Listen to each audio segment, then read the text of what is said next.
The PlayStation community hates paying to be able to play online with friends. I do too. It's why I originally made this script for this video. The plan was to call it PS Plus is a scam and go into detail about that, with proof and numbers and in-depth research. Then, as I dug deeper, I realized I was actually wrong. It isn't a scam.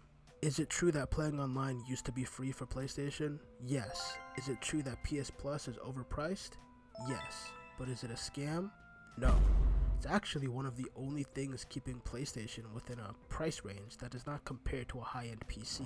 The biggest thing that changed my perspective on PS Plus was seeing the source of earnings for Sony Entertainment and realizing every single console they sold was at a loss. They make no profit from console sales, they lose money from them. It isn't until after a few years in refinement of production, aka making things cheaper to manufacture, does Sony start to see profitability from their console sales.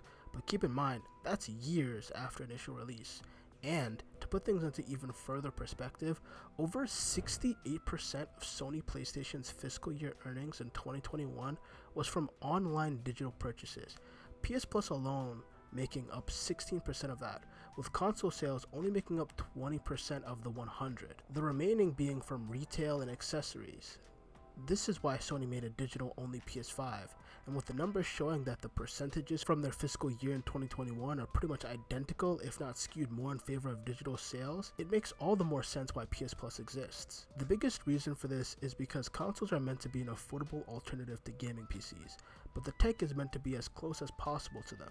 So if they charged for reasonable profit, the price tag would be right next to gaming PCs, making the choice clear.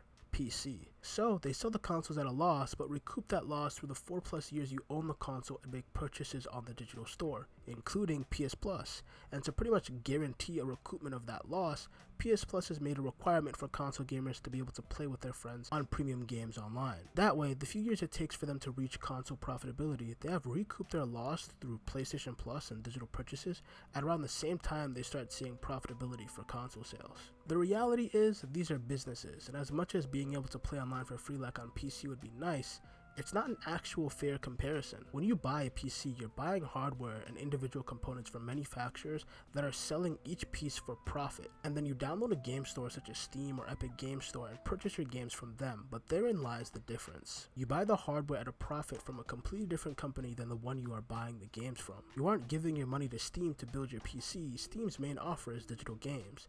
They aren't competing with Alienware, Microsoft, Dell, Lenovo, etc. Sony, because they manufacture consoles, are competing with those companies. And they're competing with the game stores at the same time, making the way they have to operate completely different. So rather than saying it's a scam, I'll just have to concede that it's overpriced. Let me know your thoughts, let's have a discussion below, and thanks for watching until the end.